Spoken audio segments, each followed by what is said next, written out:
Selamat datang di channel Cik Gentar, jangan lupa subscribe dan nyalakan tombol loncengnya, agar tidak ketinggalan cerita novel terbaru lainnya. Terima kasih.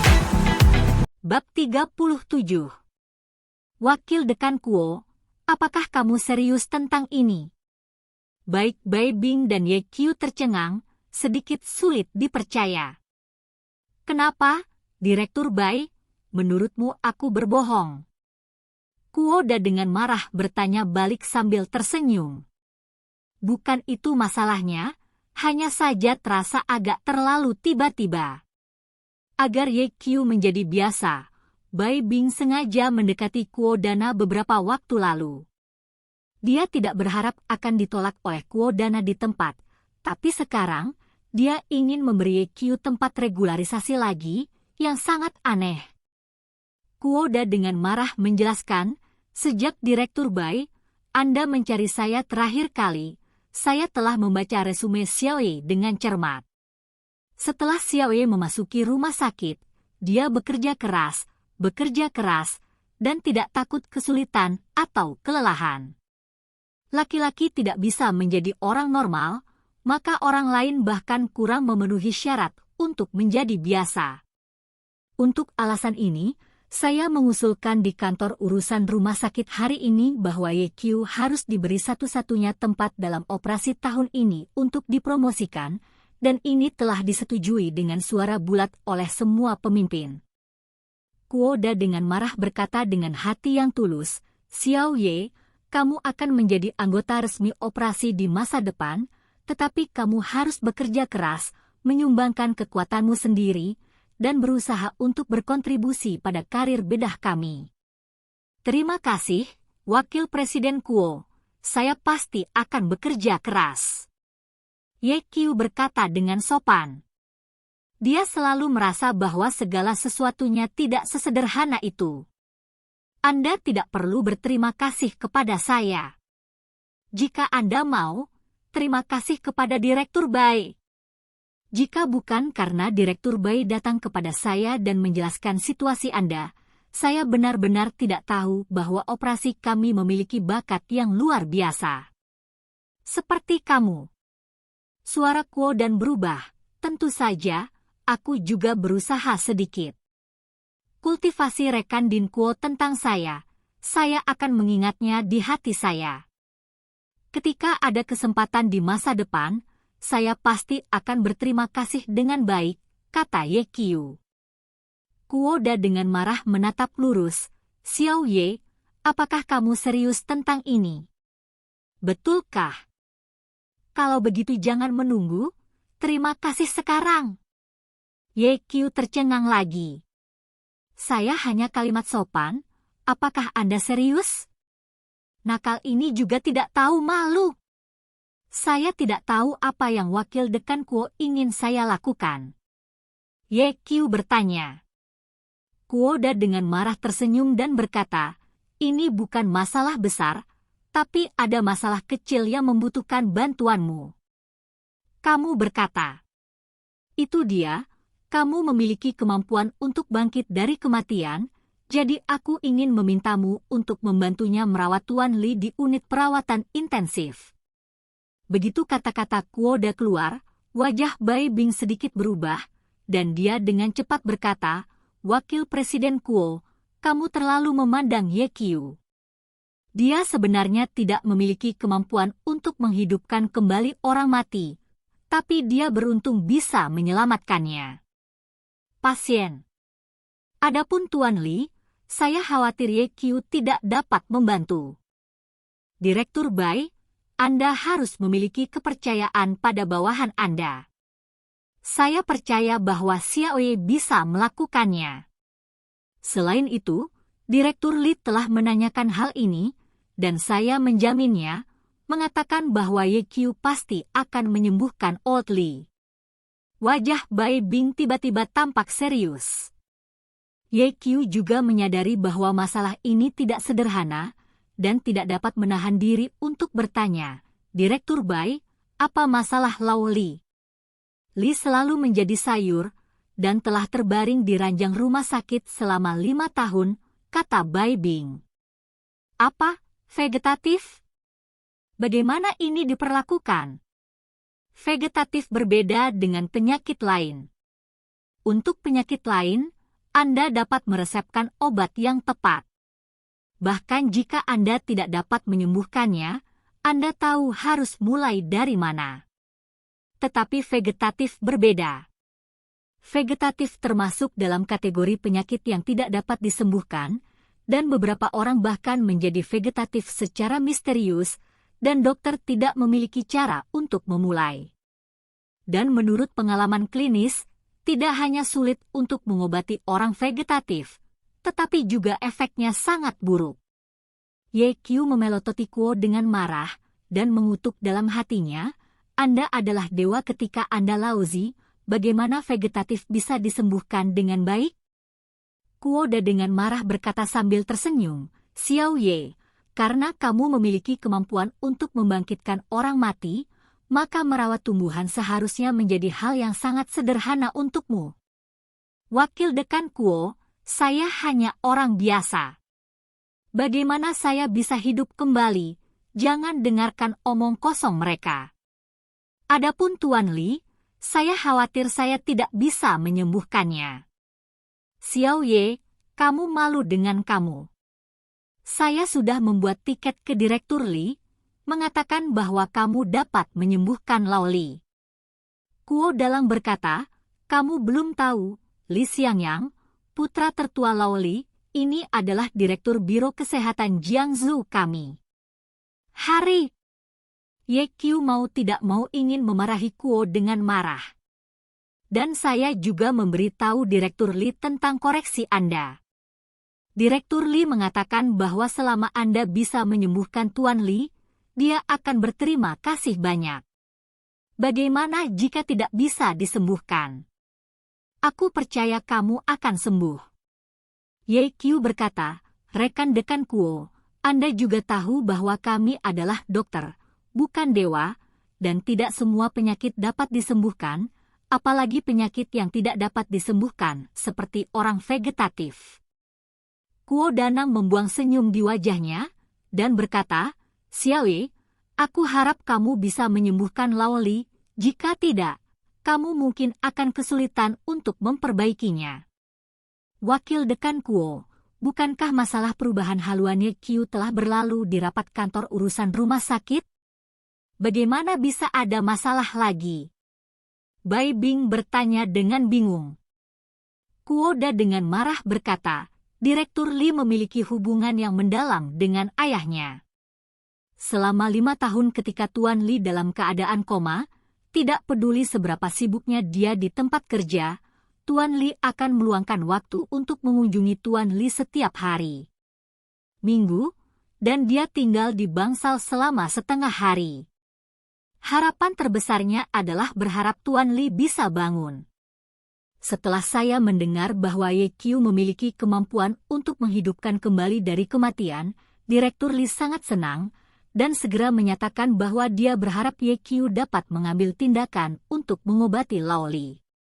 Jika YQ berhasil menyelamatkan Lao Li, dia akan memiliki masa depan yang cerah. Sejak saat itu, semuanya akan menjadi jelas. Namun, jika gagal dan membuat Direktur Li mengubah harapannya menjadi kekecewaan, hal-hal yang menjadi normal dapat berubah. Tentu saja, apakah akan menyembuhkan atau tidak tergantung pada niat YQ sendiri. YQ tahu bahwa Kuo Danang sepertinya memberinya pilihan, tetapi sebenarnya dia tidak punya pilihan lain. Jika dia tidak mengambil inisiatif untuk merawat Tuan Li, itu pasti akan menyebabkan ketidakpuasan Direktur Li. Ketika saatnya tiba, apalagi menjadi karyawan tetap, dia bahkan bisa kehilangan pekerjaannya. Bahkan Jiangsu tidak punya tempat untuknya. Menyinggung Direktur Biro Kesehatan, rumah sakit mana yang berani menggunakannya di masa depan? Oleh karena itu, apakah YQ menginginkannya atau tidak, dia harus menyetujui masalah ini. Xiao Ye, beri aku jawaban sesegera mungkin. Aku akan membalas Direktur Li nanti, desak Kuo Da dengan marah. Wakil Dekan Kuo, bisakah Anda memberitahu Direktur Li dan mengatakan bahwa saya bersedia menunjukkan kepada Lao Li?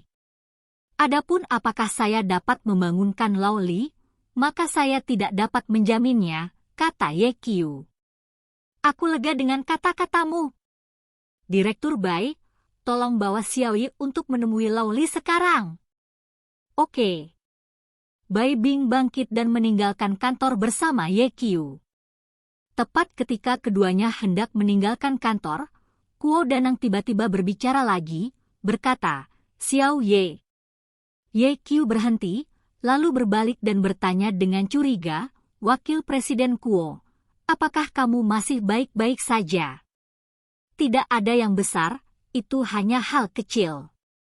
Saya ingin bertanya tentang hal itu kepada Anda. Kuo Dan tersenyum dan bertanya, apakah Anda melihat Xiao Chong dalam 2 hari terakhir ini? Bab 38. Mendengar Kuo Danang bertanya tentang Kuo Xiao Chong, Ye Qiu langsung mengerti bahwa Kuo Danang sedang mengujinya. Karena hilangnya Kuo Xiao Chong, Kuo Da dengan marah mulai mencurigainya. Meskipun Ye Qiu meningkatkan kewaspadaannya di dalam hatinya, wajahnya tetap tenang, dan dia berkata dengan sungguh-sungguh, Wakil Presiden Kuo, saya juga ingin bertanya, kemana Kuo Xiao Chong pergi? Mengapa saya tidak melihatnya? Kamu benar-benar tidak tahu di mana Xiao Chong berada. Kuo Da dengan marah menyipitkan matanya, berusaha keras untuk menemukan kekurangan dalam ekspresi Ye Qiu. Namun, dia kecewa. Wajah Ye Qiu tenang, dan dia tidak bisa melihat sedikit pun kelainan. Ye Qiu berkata, saya pergi ke bangsal untuk mencari Kuo Xiao Chong. Hang Lili berkata dia pergi ke taman untuk berjalan-jalan, dan saya pergi ke taman untuk mencarinya lagi. Tetapi Kuo Xiao Chong masih belum ditemukan. Benarkah? Kuo Dayan berkata dengan kecurigaan yang kuat di matanya. Xiao Yi, apakah kamu berbohong padaku? Bagaimana mungkin kamu tidak tahu di mana Xiao Chong berada? Jika Anda tidak percaya, Anda dapat bertanya kepada Direktur Bai. Ketika saya pergi ke taman untuk menemukan Kuo Xiao Chong, Direktur Bai ada di sebelah saya, dan Direktur Bai dapat bersaksi kepada saya. Direktur Bai, apakah yang Ye Qiu katakan itu benar? Kuo Da dengan marah menatap Bai Bing dan bertanya. Ye Qiu tidak berbohong, apa yang dia katakan itu benar. Jawab Bai Bing. Kuo Da dengan marah tersenyum dan berkata, kupikir Xiao Ye tahu tentang keberadaan Xiao Chong.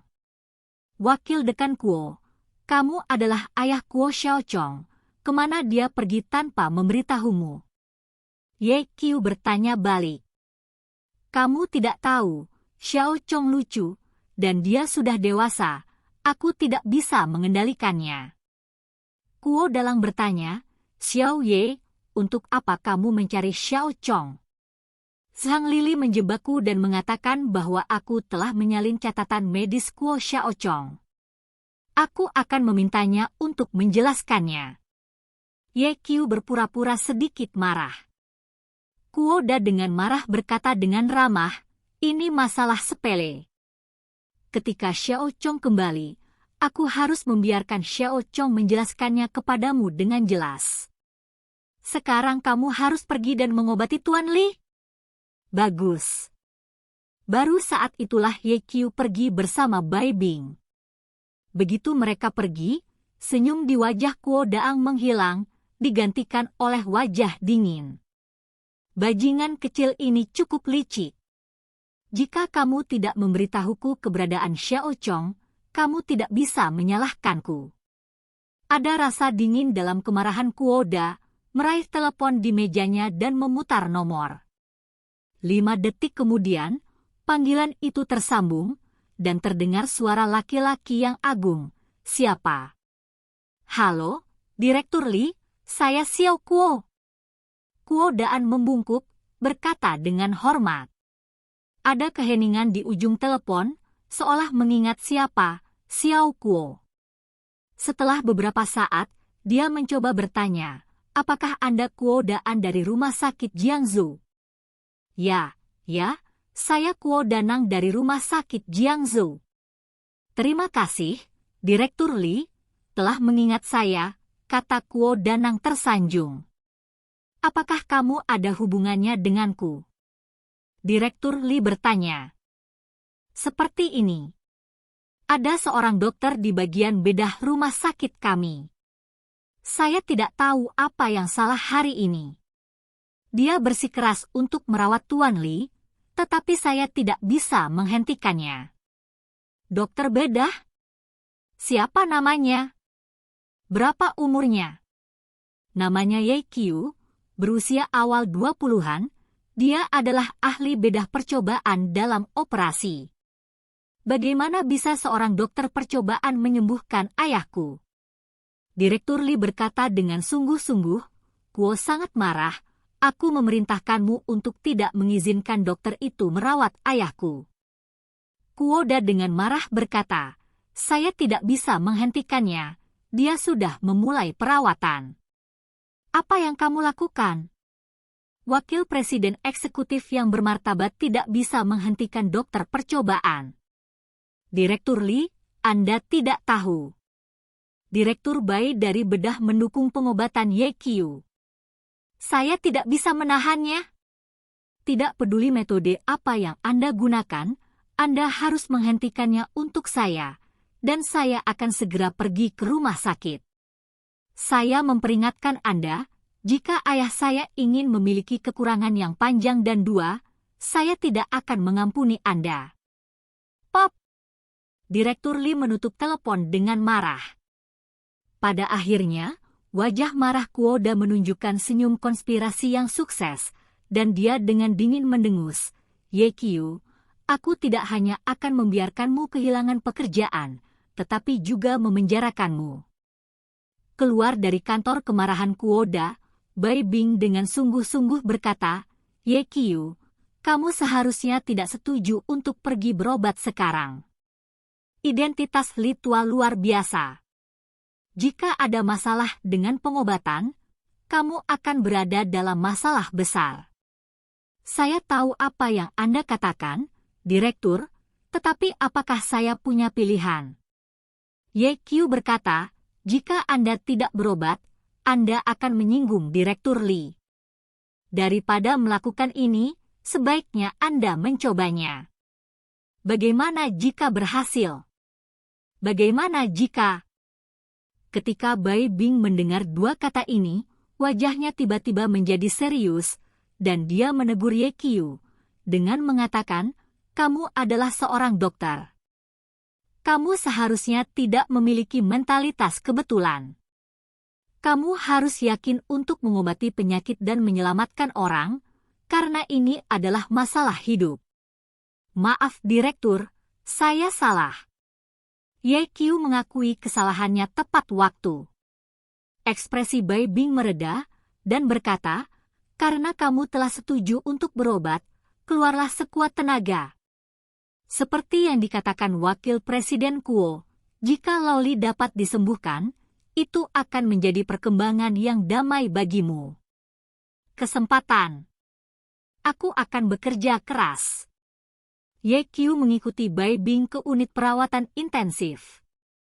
Dia memperhatikan bahwa bangsal perawatan intensif ini berada di lantai yang sama dengan bangsal Linjing, dan hanya ada beberapa bangsal di antaranya. Memasuki pintu, saya melihat seorang lelaki tua terbaring di ranjang rumah sakit, berusia sekitar 70 tahun dan wajahnya muram.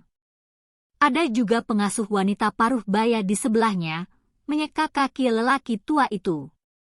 Melihat Bai Bing dan Ye Qiu masuk, perawat wanita itu segera berdiri. Sebelum dia sempat menyapa, dia mendengar Bai Bing berkata, kamu keluar dulu. Mari kita periksa tubuh Laoli. Ya. Perawat wanita itu menjawab dan dengan cepat berjalan keluar dari bangsal. Ye Qiu, lihat Tuan Li dulu. Ye Qiu mengangguk, mengambil catatan medis yang tergantung di samping ranjang rumah sakit, membalik-baliknya sebentar, dan dengan hati-hati memeriksa penyebab penyakit Lilau dan perubahan fisiknya selama beberapa tahun terakhir. Menurut catatan medis, sebelum Li menjadi vegetatif, dia tidak memiliki tanda-tanda di tubuhnya. Dia hanya tidur siang di kursi dan menjadi vegetatif. Dalam beberapa tahun terakhir, Direktur Li telah mengundang banyak ahli medis dan menggunakan berbagai metode untuk mencoba membangunkan Tuan Li, tetapi semuanya gagal. Li tua tidak bereaksi sama sekali. Sekarang tergantung cara infus untuk mempertahankan hidup. Setelah beberapa tahun, Li tua kurus dan kurus. Ye Qiu menutup catatan medis, duduk di samping tempat tidur, dan meletakkan beberapa jari pada denyut nadi Li tua, dengan hati-hati merasakannya. Melihat adegan ini, Bai Bing bertanya dengan rasa ingin tahu, Ye Qiu, apakah kamu tahu pengobatan Tiongkok? Ya. Ye Qiu bersenandung. Kenapa aku belum pernah mendengarmu mengatakannya sebelumnya? Direktur, Anda belum bertanya kepada saya. Kalau begitu Tuan Li, bisakah kamu mengobati kondisi ini? Bai Bing bertanya. Ye Qiu menjawab, sulit dikatakan, kondisi Li agak aneh. Kenapa aneh? Denyut nadi Laoli stabil dan kuat. Orang vegetatif normal seharusnya tidak berada dalam kondisi ini. Tampaknya Laoli menderita kehilangan gangguan jiwa yang legendaris. Bab 39. Penyakit macam apa ini? Bai Bing masih sedikit terkejut saat pertama kali mendengarnya. Ye Qiu menjelaskan, kehilangan jiwa, seperti namanya, adalah hilangnya jiwa. Jiwa? Jika dua kata ini tidak terucap dari mulut Ye Qiu, maka Bai Bing pasti akan mengutuk sebuah tahayul feodal, berapa usianya, dan dia masih percaya ini. Ye Qiu melanjutkan, tercatat dalam 7 tanda Yunji, bahwa orang memiliki 3 jiwa. Satu adalah roh yang menyegarkan, yang kedua adalah Yuan Janin, dan yang ketiga adalah roh yang tenang. Orang-orang juga memiliki 7 jiwa, masing-masing dengan namanya sendiri. Jiwa pertama adalah anjing mayat, nama kedua adalah Fuya, nama ketiga adalah burung yin, nama keempat adalah pencuri walet, nama kelima tidak beracun, nama keenam adalah Shizuo, dan nama ketujuh adalah paru-paru bau. Kehadiran 3 jiwa dan 7 jiwa berarti seseorang adalah orang normal. Jika 1 jiwa atau 1 jiwa hilang, orang tersebut akan menjadi tidak normal, dan orang tersebut akan menjadi sakit dan gangguan jiwa. Dalam kasus yang parah, mengancam jiwa. Atau bahkan kematian. Melihat keseriusan Ye Qiu, Bai Bing mau tidak mau mulai bertanya-tanya. Mungkinkah benar-benar ada 3 jiwa dan 7 jiwa dalam tubuh seseorang? Bagaimana perawatannya? Bai Bing bertanya. Panggil jiwa. Mendengar 2 kata ini, ekspresi Bai Bing menjadi sedikit aneh. Dia adalah seorang dokter pengobatan barat dan seharusnya tidak mempercayai hantu dan dewa ini, tetapi Ye Qiu terlihat serius dan sepertinya tidak berbicara omong kosong. Kemudian, di bawah tatapan penasaran Bai Bing, Ye Qiu mengeluarkan sepotong pakaian Laoli dari lemari dan menggantungnya di pintu. Kemudian, dia mengarahkan jarinya ke pakaian itu sambil menggambar, sambil tetap membisikkan sesuatu di mulutnya. Para dewa dan dewa-dewa itu seperti tongkat dewa. Apakah ini benar-benar menyembuhkan? Bai Bing tidak bisa tidak sangat meragukan perlakuan Ye Qiu. Apakah ini benar-benar berfungsi? Waktu berlalu setiap menit dan setiap detik. 5 menit kemudian. Suara Ye Qiu tiba-tiba meninggi, dan berkata, jiwa telah kembali, jiwa telah kembali. Melihatnya berpura-pura menjadi hantu, Bai Bing sedikit berusaha untuk mengganggunya. Sepertinya dia tidak sedang mengobati penyakit sama sekali, tapi seperti pendeta Tao. Setelah beberapa saat, Ye Qiu akhirnya berhenti. Namun, Laoli di ranjang rumah sakit tidak memiliki respon seperti sebelumnya. Aneh. Ye Qiu mengerutkan kening. Apa masalahnya? Masuk akal jika Tuan Li harus bangun sekarang, mengapa tidak ada reaksi sama sekali? Bai Bing tidak bisa menahan diri untuk tidak memutar matanya, dan diam-diam mengatakan bahwa kamu berpura-pura menjadi hantu untuk sementara waktu, berpikir bahwa kamu bisa membangunkan orang yang vegetatif dan menipu siapapun. Ye Qiu berjongkok di depan ranjang rumah sakit, dengan hati-hati mengamati ekspresi wajah Laoli, hanya untuk melihat bahwa ekspresi Laoli tenang, tanpa perubahan sedikit pun. Bagaimana ini bisa terjadi? Aku menggunakan teknik pemanggilan roh yang tercatat dalam warisan. Bagaimana mungkin itu tidak berpengaruh? Apa yang salah? Ye Qiu bingung. Masuk akal bahwa setelah dia menggunakan panggilan roh, Tuan Li harus segera bangun, tetapi sekarang, Tuan Li tidak ada hubungannya. Mungkinkah saya membuat kesalahan dalam diagnosis, dan Laoli tidak menderita kehilangan jiwa? Kalau tidak, bagaimana kebangkitan jiwa tidak berpengaruh? Ye Qiu jatuh ke dalam keraguan diri. Bai Bing berkata di sebelahnya, dari sudut pandang pengobatan barat, orang-orang vegetatif memiliki tanda-tanda vital, tetapi pada dasarnya mereka tidak memiliki pikiran dan kesadaran. Mereka berada dalam keadaan tanaman yang bertahan hidup, yang biasanya terjadi ketika otak dan saraf rusak parah. Situasi ini, meskipun ada kemungkinan kebangkitan tertentu, tetapi kemungkinannya sangat kecil. Jangan khawatir, luangkan waktumu, kata Bai Bing menghibur. Ye Qiu berkata, saya telah melihat catatan medis Laoli. Sebelum dia menjadi seperti ini, otak dan sistem sarafnya tidak mengalami kerusakan apapun. Saya baru saja memberinya denyut nadi. Denyut nadinya stabil dan kuat, menunjukkan bahwa tubuhnya fungsinya semua normal. Jadi saya curiga dia bukan orang vegetatif, tapi sudah kehilangan jiwa. Mengapa kamu tidak mencoba akupunktur? Bai Bing menyarankan. Dalam situasi Laoli, penggunaan akupunktur dan moksibusi tidak berpengaruh, hanya jiwa. Hah! Ye Qiu tiba-tiba terkejut, matanya tertuju pada tangan kanan Laoli. Ada apa? Bai Bing bertanya dengan tergesa-gesa. Sepertinya jari-jari Li Tua bergerak, kata Ye Qiu. Bai Bing buru-buru melihat ke tangan kanan Laoli, melihat sebentar, tetapi tidak melihat gerakan apapun, dan berkata, Ye Qiu, apakah kamu terpesona? Mungkin. Direktur Bai, lihat itu, jari Laoli bergerak lagi. Bai Bing melihat ke bawah. Benar saja, jari-jari Tuan Li sedikit gemetar. Benar-benar bereaksi. Ini luar biasa. Wajah cantik Bai Bing penuh dengan keterkejutan. Keduanya menatap tangan kanan Old Li. Setelah setengah menit, jari-jari Li Tua berhenti gemetar dan menjadi sama seperti sebelumnya, tanpa gerakan. Bagaimana ini bisa terjadi? Ye Qiu kecewa. Dia berpikir bahwa Tuan Li akan bangun, tetapi dia tidak menyangka bahwa Tuan Li akan sama seperti sebelum memanggil jiwa, berbaring di tempat tidur dengan mata tertutup dan tidak bergerak. Apakah tidak ada gunanya memanggil jiwa? Tidak benar.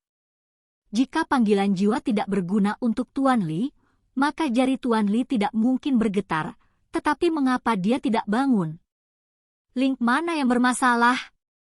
Ye Qiu menundukkan kepalanya sambil berpikir. Apa yang kamu pikirkan? Bai Bing bertanya. Ye Qiu berkata, aku sedang berpikir, bagaimana aku bisa membangunkan Laoli. Bai Bing berkata, jangan khawatir. Sekarang Laoli bereaksi. Ini adalah awal yang baik. Jika kamu memikirkan cara, kamu mungkin bisa membangunkan Laoli. Yah, aku akan menunjukkan Laoli lagi. Ketika Ye membungkuk dan berdiri di depan ranjang rumah sakit dan hendak memeriksa pupil Loli, pada saat ini, ada teriakan keras dari pintu. Apa yang kamu lakukan? Ye mendongak dan melihat seorang pria paruh baya dengan wajah karakter Cina berjalan melewati pintu, memelototinya. Kuo Daanger mengikuti pria paruh baya itu. Direktur Li, kenapa kamu ada di sini? Bai Bing sedikit terkejut saat melihat pria paruh baya itu. Pria paruh baya itu mengabaikan Bai Bing, tetapi menatap Ye dan berteriak lagi, "Apa yang kamu lakukan?" "Aku sedang merawat Loli." Ye memperhatikan kemarahan di antara alis pria paruh baya itu, dan berkata dengan ragu, "Kamu adalah Direktur Li, bukankah kamu membiarkan aku melihat Loli?" "Omong kosong. Kapan aku memintamu menemui ayahku?" Ye mau tidak mau menatap Kuo dengan marah. "Ye apa yang kamu lakukan?" "Saya baru saja meminta Anda dan Direktur Bai untuk datang dan melihat Loli. Bagaimana Anda bisa mengurusnya tanpa pandang bulu? Apakah Anda memiliki disiplin organisasi?" Kuoda dengan marah mengikuti dan memarahi Bai Bing, "Dan Anda, sebagai Direktur Operasi, bagaimana bisa bersama dengan Ye Apakah Anda lupa aturan rumah sakit? Anda tidak tahu identitas Tuan Li, kalau Tuan Li jika ada 3 panjang dan 2 pendek, bagaimana Anda menjelaskan kepada Direktur Li?" "Wakil Dekan Kuo, kamu tidak mengatakan itu di kantor sebelumnya. Kamu bilang." "Oke." Kuoda dengan marah menyela kata-kata Bai Bing, dan berkata dengan wajah datar, "Direktur Bai, saya memerintahkan Anda untuk segera kembali untuk pemeriksaan. Adapun perlakuan tidak sah Ye terhadap Loli, saya akan menunggu nanti. Sekarang saya akan mengadakan pertemuan dengan para pemimpin halaman, dan menunggu hasilnya." Ye mengerti. Direktur Li tidak mengatakan untuk meminta perawatan sama sekali, tetapi Kuo Daanang menipunya dengan tujuan menggunakan tangan Direktur Li untuk mengusirnya dari rumah sakit Jiangsu. Kalau tidak, Direktur Li tidak akan begitu kebetulan, apalagi menjadi sangat marah. "Wakil Dekan Kuo, saya tidak menyangka bahwa Anda benar-benar kejam, dan Anda ingin menggunakan tangan Direktur Li untuk mengusir saya dari rumah sakit. Tetapi sangat disayangkan bahwa orang tidak sebaik surga. Maksud kamu apa?" "Pop!" Ye tiba-tiba menampar wajah Loli. Bab 40. Penonton terkejut. Tidak ada yang mengira bahwa Ye benar-benar akan menampar Old Li saat ini. Sudah berakhir, sesuatu akan terjadi. Wajah Bai Bing berubah drastis. Kuo Darang terkejut pada awalnya, kemudian gembira di dalam hatinya. Ye mencari kematian. Seperti semua orang tahu, Direktur Li adalah anak berbakti, dan sekarang Ye menampar Old Li di depannya. Direktur Li pasti tidak akan membiarkan Ye pergi. Tentu saja. Direktur Li sangat marah, dan berteriak pada Ye "Berani mengalahkan ayahku, aku akan melawanmu." Setelah berbicara, dia bergegas mencari Ye dengan putus asa. Kuoda marah dengan mata cepat, meraih Direktur Li dengan kedua tangan, dan membujuk, "Direktur Li, jangan marah, dia adalah seorang dokter percobaan dan tidak bisa berperilaku seperti dia. Biarkan saya yang mengurus masalah ini. Lepaskan aku ingin menyelesaikannya secara pribadi." Direktur Li sangat marah, belum lagi dia orang yang baik, bahkan orang biasa, melihat seseorang memukuli ayahnya tidak tahan. Semakin marah Direktur Li, semakin senang Kuoda marah, karena itu berarti nasib Ye semakin buruk. "Direktur Li, biarkan aku yang mengurus masalah ini. Jangan khawatir, aku berjanji akan memuaskanmu." Segera setelah itu, Kuoda dengan marah meraung pada Ye "Kamu telah dipecat." "Wakil Dekan Kuo, apa yang kamu bicarakan? Kenapa aku tidak mengerti?" Ye Qiu berkata dengan tenang. Ye Qiu, jangan berpura-pura menjadi bawang putih bagiku. Sebagai dokter, kamu berani memukuli pasien. Ini sangat melanggar pedoman medis dan peraturan serta peraturan rumah sakit. Mulai sekarang, kamu akan dikeluarkan. Kuo Da dengan marah mencibir. Mengusir Ye Qiu hanyalah langkah pertama. Selanjutnya, dia akan menggunakan tangan Direktur Li untuk membunuh Ye Qiu langkah demi langkah.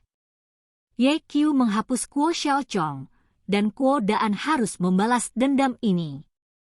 Dia khawatir sebelumnya bahwa memindahkan Ye Qiu akan menyebabkan ketidakpuasan Zhao Yun, tetapi sekarang dia tidak takut.